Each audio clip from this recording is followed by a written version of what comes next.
দক্ষিণ কোরিয়ার একটা বিখ্যাত স্কুলের এক সামান্য নাইট গার্ড সেই স্কুলের হাবাগুবা এক ছেলেকে কঠিন কঠিন সব অঙ্ক সলভ করে দিত। স্কুলের টিচাররা তাকে যে জটিল প্রশ্ন সমাধান করতে দিত সে ওই গার্ডের সাহায্যে খুব সহজেই ওই অঙ্কগুলো সমাধান করে নিয়ে যেত। তবে এই সামান্য নাইট গার্ড কিভাবেই বা এত জিনিয়াস ছিল, আর সে কিভাবেই বা এত জটিল জটিল সমস্যা সমাধান করে দিত, এমনই অসাধারণ একটা কাহিনী নিয়ে 2022 সালে নির্মিত ইন আওয়ার প্রাইম মুভির গল্প আজকে আপনাদেরকে শোনাবো। তো চলুন গল্পটি শুরু করা যাক। এই স্কুলটা হচ্ছে দক্ষিণ কোরিয়ার সবথেকে সেরা একটা স্কুল, কেননা ওই শহরের যত ধনীর ছেলেমেয়েরা রয়েছে তারা সবাই এই স্কুলে পড়াশোনা করে। সারাদিন তারা ক্লাস করে রাতের বেলায় তারা তাদের হোস্টেলেই থাকে। প্রতিদিন সকালবেলা ঘুম থেকে উঠে খাবার খেয়ে তারা ক্লাসে যায়। তবে দেখা যায় সবাই ক্লাসে অনেক বেশি হাসি খুশি থাকলেও হানজিউ নামের এই ছেলেটা খুব মন খারাপ করে একা একা বসে রয়েছে। প্রায় 7 মাস হয়ে গেছে সে এই নতুন স্কুলে ভর্তি হয়েছে, কিন্তু এখনও তার ভালো কোনো বন্ধু হয়ে ওঠেনি। যথারীতি সকালবেলায় খাবার খেয়ে দ্রুত করে তারা তাদের স্কুলে চলে যায়। ক্লাসে ম্যাথ টিচার বোর্ডে তাদের অঙ্কগুলো সমাধান করে দেয়। এরপর সে সবাইকে জিজ্ঞেস করতে থাকে, তোমরা সবাই কি ঠিকঠাক মতো অঙ্ক বুঝতে পেরেছ? কিন্তু কেউই তখন কোনো ধরনের কথা বলে না। আসলে এখানকার সবাই ছিল বড়লোকের ছেলে মেয়ে। ক্লাসের পড়া না বুঝলেও তারা তাদের প্রাইভেট টিচারের কাছ থেকে সবকিছু বুঝে নেয়। কিন্তু হানজিউ পড়া না বুঝলেও সে ভয়ে ভয়ে আর টিচারকে সেটা তখন বলতে পারে না। বাকি সাবজেক্টগুলো মোটামুটি সে পারলেও কিন্তু গণিতে সে একদমই ভালো করতে পারছে না। ক্লাস শেষে তার শিক্ষক তাকে ডেকে নিয়ে বলে, তুমি অঙ্কে পাসই করতে পারছো না, এমন করলে তোমাকে তো এই স্কুল থেকে টিসি নিয়ে বের করে দেওয়া হবে। এর চেয়ে বরং তুমি তোমার মায়ের সাথে গিয়ে কথা বলে এই স্কুল থেকে বদলি হয়ে অন্য একটা স্কুলে চলে যাও। কিন্তু হানজিউ স্যারের কোনো কথার উত্তর না দিয়ে সোজা হোস্টেলে চলে আসে। রাতের বেলায় সে যখন পড়াশোনা করছিল তখন তার রুমমেটরা তাকে কিছু টাকা দিয়ে বাইরে থেকে মদ এবং চিকেন আনতে বলে। বেচারা কোনো উপায় না পেয়ে বন্ধুদের কথা মতো বাইরে গিয়ে সেগুলো কিনে যখন দেয়াল টপকে হোস্টেলের ভিতর প্রবেশ করতে যাবে, আর ঠিক তখনই একজন নাইট গার্ড এসে তাকে ধরে ফেলে। পরদিন সকালবেলা ক্লাস টিচার 4 বোতল বিয়ার তাদের সামনে রেখে বলতে থাকে, বলো তোমার সাথে কে কে ছিল? এই কথা শুনে তার বাকি রুমমেটদের অবস্থা একদমই খারাপ হয়ে যায়। তবে হানজিউ ছিল খুবই ভালো মনের একটা ছেলে। সে তখন স্যারকে বলে, স্যার আমি একাই এসব কিছু খেতে চেয়েছিলাম। সে বুদ্ধি করে তার বন্ধুদেরকে বাঁচিয়ে দেয়। কিন্তু তাদের টিচার তখন তাকে বলে, ভালোই ভালোই তুমি তোমার বন্ধুদের নাম বলে দাও, না হলে স্কুল থেকে তোমাকে সাসপেন্ড করে দেব। আর তাছাড়া আমি জানি নিশ্চয়ই তুমি একা এই কাজ করোনি। এই কথা বলার পর সবাই ভেবেছিল হয়তো সে এবার তার বন্ধুদের নাম বলে দিবে, কিন্তু সে এবারও কারোরই নাম বলে না। তাই স্যার তখন তাকে কয়েকদিনের জন্য হোস্টেল থেকে বের করে দেয়। ক্লাস শেষে তার বাকি বন্ধুরা এসে তাকে বলতে থাকে, দোস্ত তোর জন্য আজকে আমরা বেঁচে গিয়েছি। এই বলে সে তাকে কিছু টাকা দিতে চায়, কিন্তু হানজিউ বলে, হয়তো তোমরা আমাকে তোমার বন্ধুই মনে করো না, তবে আমি তোমাদেরকে আমার বন্ধু মনে করি, আর বন্ধুত্বের জন্য কোনো টাকা পয়সা নিতে চাই না। তখন তাদের মধ্য থেকে আরেকজন ছেলে বলে ওঠে, চিন্তা করিস না, হোস্টেল থেকে তোকে বের করে দিলেও তুই সায়েন্স বিল্ডিংয়ে থাকতে পারবি, কেননা এর আগেও যাদেরকে হোস্টেল থেকে বের করে দেয়া হতো তারা বাড়িতে না গিয়ে ওখানেই থাকতো, আর এরপর যখন তাদের সাসপেনশন উঠিয়ে নেওয়া হতো তারা তখন আবার হোস্টেলে ফিরে আসতো। যখন তারা এসব কথা বলা বলি করছিল ঠিক তখনই তারা নিচে তাকিয়ে দেখে যে তাদের সেই নাইট গার্ড হেঁটে যাচ্ছে। তাকে দেখেই তারা বলে ওঠে, এই বেটার কারণে আমরা শান্তিমতো একটু মজাও করতে পারি না। নাইট গার্ডের আসলে রাতের বেলায় ঘুম আসে না, তাই সে ডাক্তারের কাছে যায়। ডাক্তার তখন তাকে পরামর্শ দেয় এভাবে রাত না জাগার জন্য। এরপর সে ডাক্তারের কাছ থেকে ওষুধ নিয়ে সোজা বাড়িতে চলে আসে। সে এখানে একা একাই থাকে, তবে এখানে তার সঙ্গী হিসেবে অ্যাকুরিয়ামের মধ্যে ছোট্ট একটা কচ্ছপ রয়েছে। যাই হোক, পরের দিন ক্লাসে ম্যাথ টিচার তাদেরকে কঠিন কঠিন কিছু অঙ্ক হোমওয়ার্ক দিয়ে দেয়। হানজিউ যেহেতু আর হোস্টেলে থাকতে পারবে না, তাই সে এই প্রশ্নগুলো নিয়ে তার লাগেজ সহ বাড়ির উদ্দেশ্যে রওনা হয়। আর পথের মধ্যেই বোরাম নামের একটা মেয়ে হানজিউকে খেপাতে খেপাতে বলতে থাকে, আমার জন্যও একটা সিগারেট এনে দিও। তখন হানজিউ বলে, আমি অ্যালকোহল পান করি না, শুধু বন্ধুদের জন্য সেদিন আমি ওদেরকে ওগুলো এনে দিয়েছিলাম। তখন বোরাম বলে, তুমি আসলেই একটা বলদ, তাহলে কেন স্যারকে সেদিন সবকিছু খুলে বললে না? কিন্তু হানজিউ তার কোনো কথার উত্তর না দিয়ে সোজা বাড়িতে চলে আসে। বাড়িতে এসে সে তার ঘরের সবকিছু পরিষ্কার পরিচ্ছন্ন করে ফেলে। কাপড় ধোয়া, ওয়াশরুম পরিষ্কার সহ বাকি সমস্ত কাজ করে টেবিলের উপর ঘুমিয়ে পড়ে। কিছুক্ষণ পরে অফিস থেকে তার মা এসে তাকে দেখতে পেয়ে অনেক বেশি খুশি হয়ে যায়। আসলে তার পরিবারের তার বাবা 10 বছর আগেই রোড অ্যাক্সিডেন্টে মারা গিয়েছে। এখন তার মাই তাকে অনেক কষ্ট করে পড়াশোনা করায় যেন সে মানুষের মতো মানুষ হতে পারে। সেজন্য সে তার মাকে বলতেই পারে না যে তাকে হোস্টেল থেকে বের করে দিয়েছে। সে তার মাকে মিথ্যে বলে যে সে আসলে কিছু বই নেয়ার জন্য বাড়িতে এসেছে। সে তার মায়ের সাথে কিছুক্ষণ গল্প করে এরপর আবার তার লাগেজ নিয়ে বাইরে বেরিয়ে পড়ে। কিছুক্ষণ পরে রাস্তার মধ্যে বৃষ্টি শুরু হয়ে যায়। যেহেতু এখন তার আর অন্য কোথাও যাওয়ার জায়গা নেই, তাই সে ভিজে ভিজে সায়েন্স বিল্ডিংয়ের ওখানে চলে যায়। আর একটু পরেই তাদের স্কুলের গার্ড বুঝতে পারে কেউ হয়তো সায়েন্স বিল্ডিংয়ে প্রবেশ করেছে। সে মনে করে হয়তো কোনো চোর হবে। পায়ের ছাপ দেখে যখন সে লাইট মারে, তখনই অনেকগুলো গাছের গুড়ির পেছন থেকে হানজিউ চুপি চুপি বের হয়ে আসে। তখন স্কুলের গার্ড তাকে হোস্টেলে ফিরে যাওয়ার জন্য বলে, কিন্তু হানজিউ বলে, আমাকে হোস্টেল থেকে বের করে দিয়েছে। যদি সেদিন আপনি টিচারের কাছে আমার কথা না বলে দিতেন, তাহলে আজকে আমার এই অবস্থা হতো না। এই কথা শুনে গার্ড তখন তাকে তার নিজের রুমে নিয়ে যায়। নাইট গার্ড রাত জেগে শুধু অঙ্কের পাজল সলভ করতে থাকে। হানজিউ মাথা মুছে এসে একটা চেয়ারে বসে পড়তে শুরু করে। সে তাকে বলে, সকাল হলেই আমি এখান থেকে চলে যাব।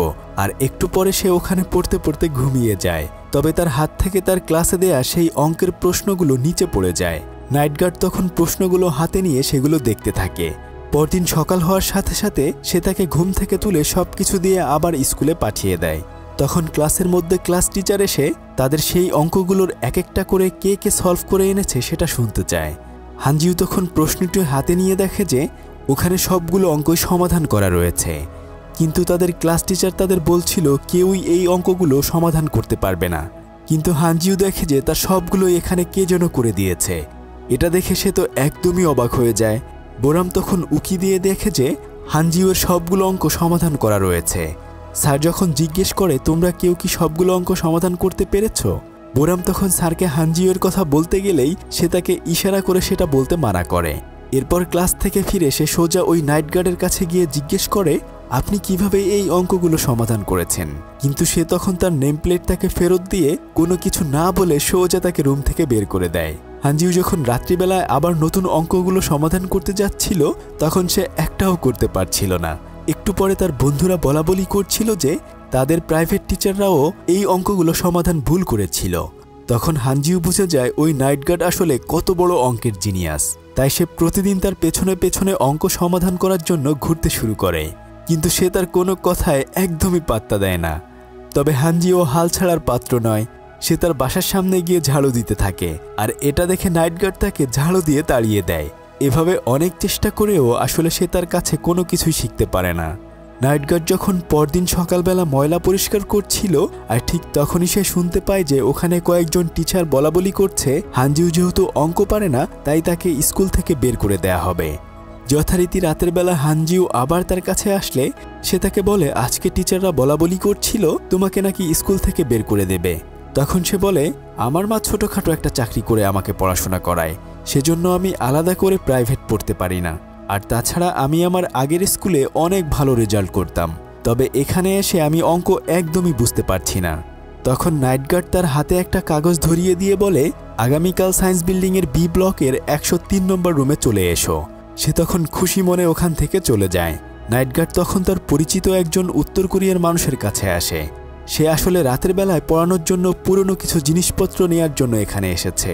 ওই লোকটি তাকে সেগুলো ফ্রিতে দিলেও সে আসলে একদমই এগুলো ফ্রিতে নিতে চায় না, বরং তার কাছে জোর করে কিছু টাকা ধরিয়ে দেয় এবং যাবার বেলায় বলে যায়, তোমার ওখানে যে হিসাবটা তুমি করেছো ওই হিসেবের খাতায় একটু ভুল রয়েছে। বুঝতেই পারছেন সে আসলে কত মেধাবী। মুখে মুখেই সে অনেক বড় বড় অঙ্কের হিসাব করে ফেলতে পারে। রাতের বেলায় হানজিউ সেই রুমে গিয়ে দেখে নাইট গার্ড আগে থেকেই তাকে পড়ানোর জন্য ওখানে কয়েকটা লাইটের ব্যবস্থা করে রেখেছে। সে তখন তাকে বলতে থাকে, আমি তোমাকে পড়াতে পারি, তবে আমার কয়েকটা শর্ত রয়েছে। তুমি যে আমার এখানে পড়ো এটা বাইরে কারো কাছেই বলা যাবে না, আর অঙ্ক বাদে আমাকে আর কোনো কিছুই জিজ্ঞেস করা যাবে না। আর শেষ কথা হলো, আমি তোমাকে অঙ্ক শেখাবো। পরীক্ষায় কত নম্বর তুমি পাবে সে বিষয়ে আমাকে কোনো কিছুই বলতে পারবে না। এই 3 শর্তে যদি তুমি রাজি থাকো তাহলেই শুধুমাত্র আমি তোমাকে পড়াবো। হানজিউ তার এই শর্তগুলোতে রাজি হয়ে যায়। নাইট গার্ড তখন বোর্ডে একটা ত্রিভুজ এঁকে তার ক্ষেত্রফল হানজিউকে বের করতে বলে। হানজিউ তখন বলে, এটা তো খুব সহজ একটা জিনিস, তাই সে তখন খুব সহজেই ওটার উত্তর বের করে দেয়। তখন নাইট গার্ড বলে, দেখো অঙ্কটাই ভুল ছিল, সেজন্য তোমার উত্তরটাও ভুল হয়েছে। হানজিউ তখন বলে, অঙ্ক ভুল থাকলে সেটা কি আমার দোষ নাকি? তখন সে বলে, অঙ্ক করতে হলে অবশ্যই তোমাকে প্রশ্নটাও ঠিক রয়েছে কিনা এই ব্যাপারে খেয়াল রাখতে হবে। তখন নাইট গার্ডের মনে পড়ে যায় তার টিচাররাও তাকে এভাবে পড়াতো এবং ভালোবেসে তাকে একটা কলম উপহার দিয়েছিল। যেহেতু হানজিও আপাতত হোস্টেলে থাকতে পারবে না, তাই সে নাইট গার্ডের সাথে তার বাসায় চলে আসে। হানজিও তখন তাকে প্রাইভেট পড়ানোর জন্য কয় টাকা দিতে হবে এই ব্যাপারে কথা বলে। তবে নাইট গার্ড তখন তাকে বলে, আমাকে কোনো টাকা দিতে হবে না, বরং তুমি আমাকে প্রতিদিন একটা করে স্ট্রবেরি মিল্কশেক কিনে দিও। এভাবে রাতের বেলা ঘুমানোর সময় হানজিও দেখে যে ওখানে একটা পুরনো রেডিও রয়েছে। সে তখন একটা ক্লাসিক গান চালায়, কিন্তু রেডিওটির সাউন্ড বেশি একটা ভালো ছিল না। তাই সে তখন মোবাইলে ওই ক্লাসিক গানগুলো চালিয়ে দিলে নাইট গার্ড সেগুলো শুনতে শুনতে ঘুমিয়ে পড়ে। আসলে তার এই গানগুলো খুবই পছন্দের ছিল। সেদিন রাতে তার বেশ ভালো ঘুম হয়। পরদিন সকালবেলা সে ক্লাসে গেলে তাদের ম্যাথ টিচার বলতে থাকে, সামনে কয়েকদিনের মধ্যেই পিথাগোরাস কম্পিটিশন হবে। সেখানে শহরের বাকি সমস্ত স্কুল থেকে সেরা সেরা স্টুডেন্টরা কম্পিটিশন করবে। আমি চাই আমাদের স্কুল থেকে তোমরা এবার অনেক বেশি ভালো করো। তখন সবাই তাদের কম্পিটিশনের জন্য প্রস্তুতি নিতে শুরু করে দেয়। স্কুল থেকে ফেরার পথে প্রতিদিন হানজিও সেই নাইট গার্ডের জন্য মিল্কশেক কিনে নিয়ে যায়। তবে বোরাম প্রতিদিন এটা খেয়াল করে। একদিন সে তাকে বলে, কি আজকাল দেখি খুব মিল্কশেক খাওয়া হচ্ছে। হানজিও তার কথায় কোনো উত্তর না দিয়ে সরাসরি প্রাইভেট পড়তে চলে আসে। প্রতিদিন সে অনেক পরিশ্রম করে অল্প সময়ের মধ্যেই গণিতের অনেক বড় বড় ফর্মুলা শিখে ফেলে। তবে শুরুতে সে সবসময় শর্টকাট পথ ফলো করতে চাইত, কিন্তু নাইট গার্ড তাকে শর্টকাট না শিখিয়ে বরং বিস্তারিতভাবে অঙ্ক শিখিয়ে দিত। এভাবে তার দিন ভালোই কাটতে থাকে। একদিন স্কুল শেষে সে দেখে যে তার একটা বন্ধু স্কুল ছেড়ে চলে যাচ্ছে। এটা দেখে সে মন খারাপ করে একটা জায়গায় গিয়ে বসে থাকে। আর তখন বোরাম তার সাথে কথা বলতে আসে। তারা দুজন যখন কথা বলছিল, ঠিক তখনই ওখানে বোরামের মা এসে তাকে ওখান থেকে নিয়ে যায়। আসলে বোরামরা অনেক বেশি বড় লোক, তাই তার মা চায় না সে হানজিওর সাথে মেলামেশা করুক। বোরামের জন্য তার মা নতুন একটা ম্যাথ টিচার রেখেছে। যাই হোক, পিথাগোরাস কম্পিটিশনের জন্য হানজিও পুরোদমে প্রস্তুতি শুরু করে দেয়। রাতের বেলায় হাঁটতে হাঁটতে নাইট গার্ড তাকে বলে, দেখো তুমিও অনেক ভালো অঙ্ক শিখতে পারবে, তবে সেজন্য অঙ্কের প্রতি যে তোমার ভয় রয়েছে এটা একদমই মাথা থেকে ঝেড়ে ফেলতে হবে। এভাবে প্রতিদিন সে নাইট গার্ডের কাছে অঙ্ক শিখতে থাকে। একদিন সে যখন সায়েন্স বিল্ডিংয়ে অঙ্ক শিখছিল, আর তখনই ওখানে বোরাম লুকিয়ে লুকিয়ে চলে আসে। হানজিও তখন বলে, আমি ওকে এই ব্যাপারে কোনো কিছুই বলিনি। তখন বোরাম বলে, আমিও আপনাকে প্রতিদিন মিল্কশেক কিনে দিতে চাই, আপনি কি আমাকেও পড়াবেন? তখন নাইট গার্ড বলে, যদি তুমি আমার এই পড়ানোর কথা অন্য কাউকে না বলতে পারো, তাহলে এই শর্তে তোমাকে আমি পড়াবো। বোরাম তখন তার এই শর্তে রাজি হয়ে যায়। এখন হানজিও জীবনের সবকিছুর সাথেই অঙ্ক অনুভব করতে থাকে। সে আসলে অঙ্কটাকে ভালোবেসে ফেলে। ক্লাসে তার টিচার একটা অঙ্ক দিলে সে সেটা সমাধান করে দেয়, কিন্তু তার ম্যাথ টিচার বলে আসলে অঙ্কটাই ভুল ছিল। এরকম অঙ্ক অনেক সময় কম্পিটিশনে দেয়া হবে, তবে সেগুলো তোমরা সমাধান করবে না। কিন্তু হানজিও বলে, প্রশ্নের ভুল বের করাও একটা অঙ্কেরই অংশ। স্যারের সাথে তর্ক করার কারণে সে তাকে বাইরে দাঁড় করিয়ে রাখে। তাই ক্লাস শেষে সবাই যখন চলে যাচ্ছিল, সে তার টিচারকে তখন বলে, আমি এখান থেকে ট্রান্সফার হয়ে অন্য স্কুলে যাব না, বরং আমি কম্পিটিশনে অংশগ্রহণ করে ভালো কিছু করব। যাই হোক, নাইট গার্ডের বন্ধু তাকে একটা স্মার্টফোন গিফট করে। সে ওই ফোনের ভেতর গণিতের কিছু সূত্র দেখছিল, কিন্তু ছোট ছোট লেখা হওয়ার কারণে তার দেখতে কষ্ট হচ্ছিল। তাই হানজিও পরের দিন সেই অঙ্কগুলো প্রিন্ট করে এনে তাকে উপহার দেয়। সেদিন রাতের বেলায় তাদের তিনজনের পিয়ানো অনুষ্ঠানে যাওয়ার কথা ছিল, কিন্তু বোরামের বাবা মা চায় না সে হানজিওর সাথে মেলামেশা করুক, তাই তারা তাকে বাড়ির ভেতর বন্দি করে রাখে। হানজিও এবং নাইট গার্ড পিয়ানো অনুষ্ঠানের শেষে একটা রেস্টুরেন্টে খেতে আসে। হানজিও তখন তাকে বলে, আমি তো সব সময় আপনাকে মিল্কশেক খেতে দেখেছি, এই প্রথম অন্য কিছু খেতে দেখলাম। তারা দুজনেই খুব ভালোই সময় কাটায়। নাইট গার্ড এখন তাকে তার সন্তানের মতো করেই ভালোবাসে। যাই হোক, বোরাম ঘরের ভেতর থাকতে থাকতে সে রাগ করে একটা ফেক আইডি খুলে সবাইকে জানিয়ে দেয় যে পিথাগোরাস কম্পিটিশনের প্রশ্ন তাদের স্কুল থেকে ফাঁস করা হয়েছে। এরপর তাদের স্কুল কমিটি সমস্ত টিচারকে ডেকে এনে জিজ্ঞেস করতে থাকে কে এই প্রশ্ন ফাঁস করেছে। আসলে তাদের ম্যাথ টিচারই প্রশ্ন ফাঁস করে দিয়েছিল। তার কাছে যারা প্রাইভেট পড়ে তারা যেন এই কম্পিটিশনে জিততে পারে, কিন্তু এখন তো সে কাউকেই এ কথা বলতে পারবে না, তাই নিজেকে বাঁচানোর জন্য সে মিথ্যা বলতে শুরু করে। একদিন হানজিও নাইট গার্ডের সাথে শপিং করছিল, আর ঠিক তখনই ওখানে একজন লোক এসে নাইট গার্ডকে বলতে থাকে, আপনি উত্তর কোরিয়ার সবচেয়ে সেরা ম্যাথমেটিশিয়ান ডক্টর রি হাক সং না? এরপর আসলে আমরা নাইট গার্ড সম্পর্কে জানতে পারি সে আসলে উত্তর কোরিয়ার একজন ম্যাথ জিনিয়াস ছিল।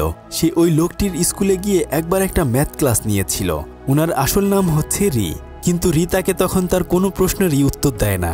তখন ওই লোকটি তাকে একটা কার্ড দিয়ে বলে, যে কোনো প্রয়োজনে প্লিজ আপনি আমাকে কল করবেন। তখন রি তাকে কোনো কিছুই না বলে ওখান থেকে দ্রুত চলে যায়। পথের মধ্যে সে হানজিউকে বলতে থাকে, তোমার মতোই আমার একটা সন্তান ছিল, কিন্তু সারাদিন আমি অঙ্ক নিয়ে এত বেশি গবেষণা করতাম যে আমার পরিবার এবং সন্তানের খেয়াল রাখতে পারিনি, যার ফলে আমার কারণেই আমার পরিবারের সবাই মারা যায়, কিন্তু আমি কখনোই ওদের পাশে থাকতে পারিনি। তবে আমার ছেলে মিল্কশেক খেতে খুবই পছন্দ করত, সেজন্য আমিও সেটা খাই, আর ওর পছন্দের কচ্ছপটি এখনও আমার অ্যাকুরিয়ামে রয়েছে। এভাবে গল্প করতে করতে তারা বাড়িতে ফিরে আসে। হানজিউ একদিন টিভিতে শুনতে পায় যে রি হচ্ছে অনেক বড় একজন ম্যাথের বিজ্ঞানী। সে নিজেও অনেক ফর্মুলা তৈরি করেছে, কিন্তু তার সেই ফর্মুলা নর্থ কোরিয়া সরকার যুদ্ধে ব্যবহার করেছে, সেজন্য সে ওখান থেকে লুকিয়ে দক্ষিণ কোরিয়ায় চলে এসেছে। তবে এখন তার ব্যাপারে সবাই জেনে গিয়েছে। তখন টকশোতে একজন লোক বলতে থাকে, আমাদের দুজনেরই গণিতে ভালো পারফরম্যান্সের কারণে একজন ম্যাথমেটিশিয়ানের কাছ থেকে 2টো কলম পেয়েছিলাম। এই নিউজ দেখার পর হানজিউ দ্রুত করে রিয়ের সাথে দেখা করতে আসে, কিন্তু রি কোনোভাবেই চাচ্ছিল না তাকে সবাই চিনে ফেলুক, কেননা সে চায় না সে আর আগের জীবনে ফিরে যাক। এতক্ষণ সে তার সমস্ত জিনিসপত্র গুছিয়ে ওখান থেকে অন্য একটা জায়গায় চলে যেতে চায়, তবে এখন তাকে দক্ষিণ কোরিয়ার সমস্ত মানুষই চিনে ফেলেছে। তাছাড়া তার বন্ধুও টিভিতে এই নিউজটা দেখে ফেলে। অন্যদিকে হানজিউয়ের class teacher CCTV camera check করে দেখে যে হানজিউ একদিন লুকিয়ে লুকিয়ে গণিত ল্যাবে প্রবেশ করেছিল। আসলে সে ওই দিন সেই ম্যাথ ফর্মুলার প্রিন্ট আউট করতে গিয়েছিল। তখন তার ম্যাথ টিচার তাকে ডেকে নিয়ে বলে, আমি জানি তুমি প্রশ্ন ফাঁস করনি, তবে যদি তুমি এই স্কুল থেকে চুপচাপ টিসি নিয়ে চলে যাও তাহলে এই সিসিটিভির ফুটেজ আমি কাউকে দেখাবো না। আসলে সে তার নিজের দোষ ঢাকার জন্য হানজিউকে ব্ল্যাকমেইল করতে থাকে। আর অন্যদিকে রি তখন মনে করতে থাকে যে সে এই গণিত নিয়ে গবেষণা করার জন্য দক্ষিণ কোরিয়ায় এসেছিল, কিন্তু তার ছেলের এখানে একটুও ভালো লাগতো না। তাই একদিন সে বর্ডার পাড়ি দিয়ে সাঁতরে অন্য পাশে চলে যেতে চাইলে পুলিশরা তাকে গুলি করে মেরে ফেলে। সেই থেকে রি তার গণিতের গবেষণা সব কিছু ছেড়ে দিয়েছে। কিছুক্ষণ পরে তার সেই বন্ধু এসে তার গবেষণার সমস্ত কাগজপত্র খুঁজে এনে তার কাছে দেয়, কিন্তু রি ওগুলো ছুঁড়ে ফেলে দেয় আর বলে যে আমি আর এই জীবনে ফিরে যেতে চাই না, বরং আমি এই দেশ থেকে অন্য একটা জায়গায় চলে যেতে চাই। হানজিউ তখন বাইরে দাঁড়িয়ে দাঁড়িয়ে এসব কিছু শুনছিল। রিকে সে ফেরাতে অনেক চেষ্টা করলেও সে আর কারো কোনো কথা না শুনে ওখান থেকে সোজা চলে যায়। আর অন্যদিকে হানজিউ প্রশ্ন ফাঁসের অপবাদ নিয়ে স্কুল ছেড়ে চলে যেতে চায়। আর তখনই বোরাম এসে তাকে জোর করে পিথাগোরাস কম্পিটিশনের পুরস্কার দেওয়ার অনুষ্ঠানে নিয়ে যায়। কিছুক্ষণ পরে চিফ গেস্ট এসে স্টুডেন্টদের উদ্দেশ্যে বক্তৃতা দিতে শুরু করে। আর অন্যদিকে রি কিছুটা পথ গিয়ে আবার ফেরত এসে তার ছেলে সেই কচ্ছপটি সমুদ্রে মুক্ত করে দিয়ে নতুন করে জীবন শুরু করার জন্য চলে আসে। সে ওই অনুষ্ঠানে এসে তার কলমটি তাকে দেখায়। এতদিন পরে তারা দুজন দুজনকে দেখেই অনেক বেশি খুশি হয়ে যায়। চিফ গেস্ট নিচে নেমে সবাইকে বলতে থাকে উনি হচ্ছে উত্তর কোরিয়ার সবচেয়ে বড় গণিতবিদ। সবাই তাকে দেখে অনেক বেশি খুশি হয়ে যায়, কেননা সবাই ভাবত উনি তো একজন সামান্য নাইট গার্ড, তবে কেউ জানতেও পারেনি যে উনি তাদের দেশে সবচেয়ে বড় গণিতবিদ। রি তখন বলে, আমি এখানে এসেছি শুধুমাত্র একটা কারণে, আমার নিজের ছেলে হয়তো আমার ভুলের কারণেই আমাকে ছেড়ে চলে গিয়েছে, কিন্তু হানজিও আমার ছেলের মতোই, তাই আমি সত্যটা জানাতে এসেছি। আসলে সে কোনো প্রশ্ন ফাঁস করেনি, বরং ম্যাথ টিচারই এই প্রশ্নগুলো ফাঁস করেছিল। এরপর রি পুরোদমে অঙ্ক নিয়ে গবেষণা শুরু করে, আর সেই সাথে হানজিও তার পড়াশোনা শেষ করে ম্যাথ রিসার্চার হিসেবে কাজ শুরু করে। অনেকদিন পর তাদের দুজনের দেখা হলে তারা খুশিতে একজন আরেকজনকে জড়িয়ে ধরে। এখন তারা দুজনেই গণিত নিয়ে নানাবিধ গবেষণা করছে। আর এভাবেই ছাত্র শিক্ষকের এক অসাধারণ গল্পটি শেষ হয়ে যায়। তবে একবার এক লোক প্লেন ক্র্যাশ করে একটা দ্বীপের ভেতরে আটকে যায়। সে তার বুদ্ধি এবং মেধা দিয়ে সেখানে বেশ কয়েক বছর নিজেকে মানিয়ে নেয়। তবে শেষ পর্যন্ত তার সাথে কি হয়েছিল সেই গল্পটি দেখতে চাইলে স্ক্রিনে থাকা আমাদের এই ভিডিওটি দেখুন। এতক্ষণ আপনাদের সাথে ছিলাম আমি সাদি। ফিরছি কয়েকদিনের মধ্যেই নতুন কোনো ভিডিও নিয়ে। আল্লাহ হাফেজ।